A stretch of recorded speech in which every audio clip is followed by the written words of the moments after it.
Bonjour. Aujourd'hui, nous allons essayer de partager ensemble une expérience, l'expérience qui porte sur l'enseignement-apprentissage de la dissertation.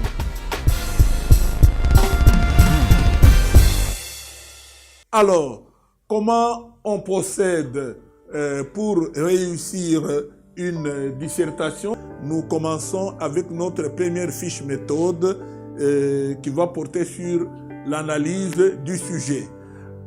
Voilà. Pour analyser le sujet, nous vous proposons un sujet qui est au tableau. Nous allons le découvrir ensemble.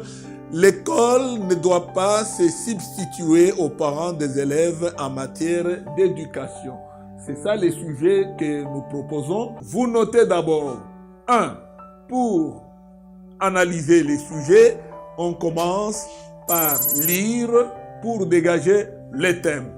Pour dégager les thèmes, on se pose une question.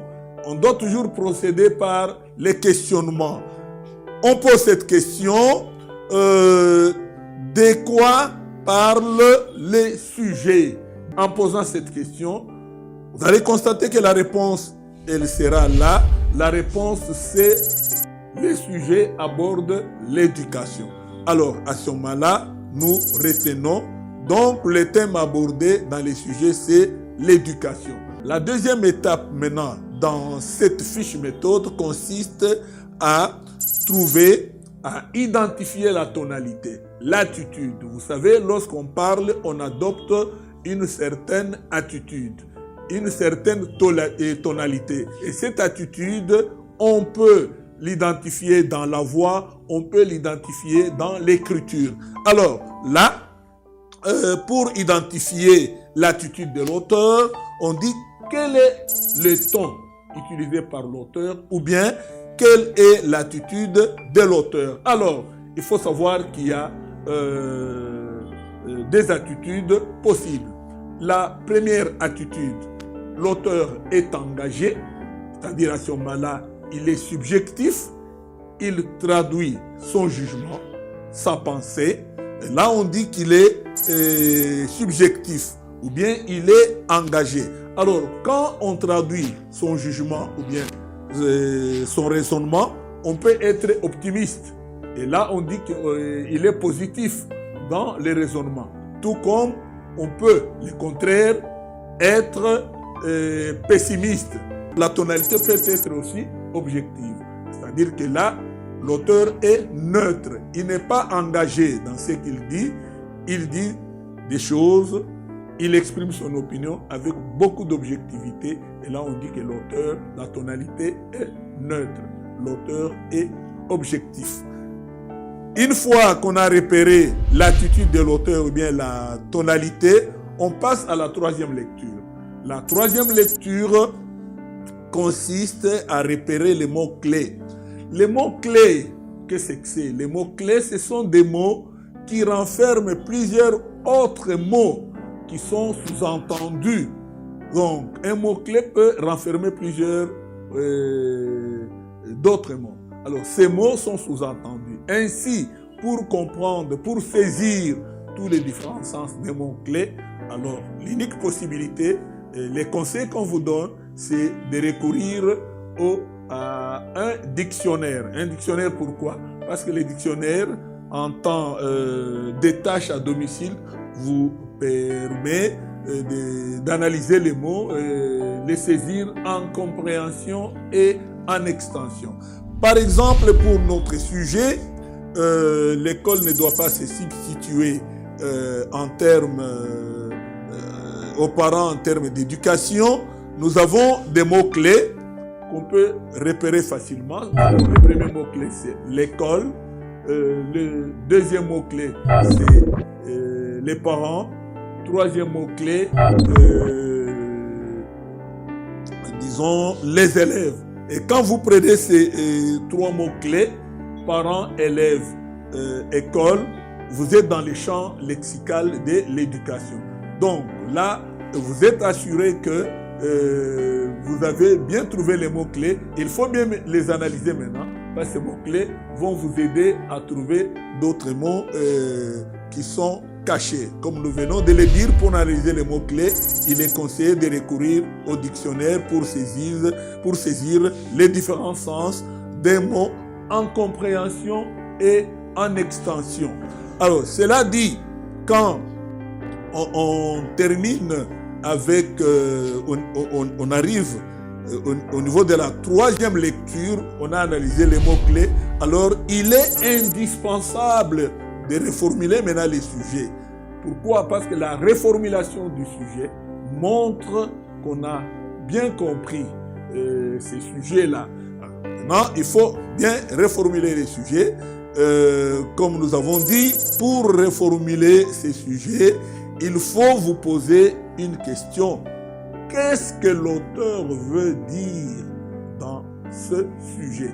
Donc, vous avez déjà identifié les thèmes, vous avez déjà identifié la tonalité. Deuxième étape, troisième étape, vous avez déjà analysé les mots-clés. Maintenant, vous devez arriver à reformuler les sujets. Pourquoi la reformulation des sujets? Vous allez vous poser cette question. Peut-être certains d'entre vous sont en train de me regarder pour dire comment on reformule un sujet. Alors, pour reformuler un sujet, on pose une question. Qu'est-ce que l'auteur veut dire? À cette réponse-là, à cette question-là, répondez avec vos propres mots. Donc, utilisez vos propres mots pour arriver à reformuler les sujets. Et lorsque vous arrivez à utiliser vos propres mots pour reformuler les sujets, cela, ça vous donne des garanties que vous avez au moins compris les sujets. Mais ce n'est pas tout. Ce n'est pas tout. Chers amis qui me suivez, ce n'est pas tout. Alors, le plus grand problème, c'est maintenant comment formuler la problématique. Une fois les sujets reformulés, il faut soulever la problématique. Alors, ici, je n'entre pas dans les détails pour définir la problématique, mais seulement, il faut savoir qu'une fois vous avez trouvé la problématique, cela signifie que vous avez très bien compris les sujets. Et comment c'est là? Alors, pour formuler la problématique, qu'est-ce qu'il faudra faire? Il faudra partir du thème. Parce que vous l'avez déjà repéré. Il est très important parce que vous l'avez déjà repéré. Et maintenant, analysez les thèmes pour voir qui est impliqué dans les thèmes. Et pour le cas de notre sujet ici, les personnes qui sont impliquées dans les thèmes, c'est qui? C'est d'abord les parents. Donc, il faudra bien tenir compte des opinions des parents dans la réflexion. Il y a les autorités scolaires. Il faudra tenir compte de leur rôle et de leurs opinions en termes d'éducation. Mais il n'y a pas que les parents, il n'y a pas que les autorités scolaires. Il y a aussi les enfants qui se trouvent parmi les agents de l'éducation. Il faudra aussi savoir les rôles que jouent les enfants et à la maison et à l'école, parce que l'éducation se donne et à la maison et à l'école. Il faut tenir compte des rôles que jouent les enfants. Bon, en dehors des personnes impliquées dans la thématique, il y a aussi les institutions qui sont impliquées, qui sont sous-entendues. Donc, en termes d'éducation, on peut penser aux institutions telles que les associations des parents, c'est sous-entendu, parce que quand on dit parents, on sous-entend aussi leurs associations, on sous-entend les associations des élèves, on sous-entend les autorités scolaires, c'est-à-dire les gestionnaires des écoles. Mais il n'y a pas que ça, il faut aller plus loin. Il y a aussi des organismes qui s'occupent de l'éducation. Non, on peut penser à l'UNESCO, on peut penser aussi à l'UNICEF. Alors, tous ces éléments-là, une fois retrouvés, ça vous permet maintenant de soulever la problématique. Voilà, par exemple, ici, nous avons quelques propositions. Questions possibles pour soulever la problématique dans le cas de notre sujet. Première question, quel est le rôle de l'école en matière d'éducation? Pourquoi? Parce que l'école, nous avons dit qu'il est impliqué dans les thèmes éducation. Alors, quand on pose une question, quel est le rôle de l'école en matière d'éducation, on est sûr de trouver les faits que vous allez démontrer et sur lesquels vous allez asseoir votre jugement. Parce qu'en dissertation, il y a deux choses que vous devez savoir. Il faut d'abord trouver des faits que vous devez démontrer pour asseoir votre argumentation, parce que l'argumentation consiste à convaincre. Convaincre signifie d'abord que vous devez trouver des faits que vous devez démontrer. Une fois démontré, il faut maintenant émettre un jugement de valeur qui va dépendre de votre prise de position. La deuxième question possible de la problématique est que pourquoi l'école ne doit pas se substituer aux parents d'élèves en matière d'éducation? Pourquoi ici, il y a l'école qui revient, il y a les parents d'élèves qui reviennent, et nous allons nous poser encore cette question pour essayer de trouver des faits. La question qu'on pose nous donne des faits. Et à partir de ces faits, nous devons trouver des exemples. Quand on dit par exemple, je prends un cas ici, je peux partir de moi-même. Je me pose cette question ici. Est-ce que j'ai déjà vu, depuis que j'ai commencé l'école, les enseignants qui m'enseignent, qui me donnent la culture de ma famille, ou bien qui donnent la culture de chaque famille, des élèves? En tout cas, dans mon expérience, je dirais non. Pourquoi? Parce que l'école n'a pas compétence à connaître la culture de ma famille. Chaque famille a développé sa culture. Alors, si je trouve cet élément de réponse, je suis déjà dans les faits. Et ces faits-là, je peux démontrer aussi que je n'ai jamais vu. Je peux me référer à mon entourage et j'aurai presque la même réponse. Troisième possibilité, c'est de demander aussi quel rôle jouent les parents en matière d'éducation. Avec cette problématique ici, je suis déjà assuré de ne pas sortir en dehors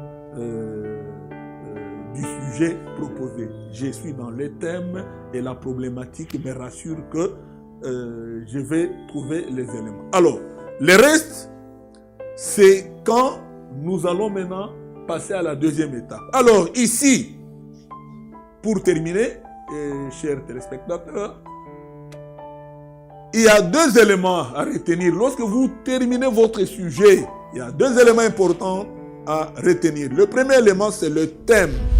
Le thème, que nous l'avons dit, c'est l'éducation. Une fois vous avez le thème, le deuxième élément important, c'est la problématique. Donc, quand j'ai le thème, j'ai la problématique, je suis déjà assuré d'avoir les éléments que je vais mettre dans mon introduction. Nous y reviendrons plus tard. Mais sachez très bien que lorsqu'on commence l'introduction, on introduit les thèmes. Vous allez entendre la plupart de vos professeurs de français qui vous disent l'introduction commence par une phrase d'accroche. Une phrase d'accroche. Mais cette phrase d'accroche doit partir du thème. Si vous n'avez pas bien trouvé le thème, eh bien, il vous est difficile de trouver une phrase d'accroche. Pourquoi? Parce que je peux partir d'un proverbe qui parle de l'éducation. Je peux utiliser ce proverbe pour lancer ma phrase d'accroche. Je peux partir d'une réflexion d'un grand auteur en termes de l'éducation. Je peux prendre cette citation d'un grand auteur en termes d'éducation, ça va me servir des phrases d'accroche. Alors, une fois que j'ai déjà introduit mon thème qui va être une phrase d'accroche, je soulève la problématique et ce qui va me rester, c'est quoi? C'est annoncer les plans que je dois développer. Voilà, chers amis, c'est par ici que nous terminons notre première expérience que nous partageons avec vous dans cet enseignement, apprentissage de la dissertation. Nous vous remercions d'être nombreux et de nous avoir suivis et nous allons nous revoir à la prochaine. Merci.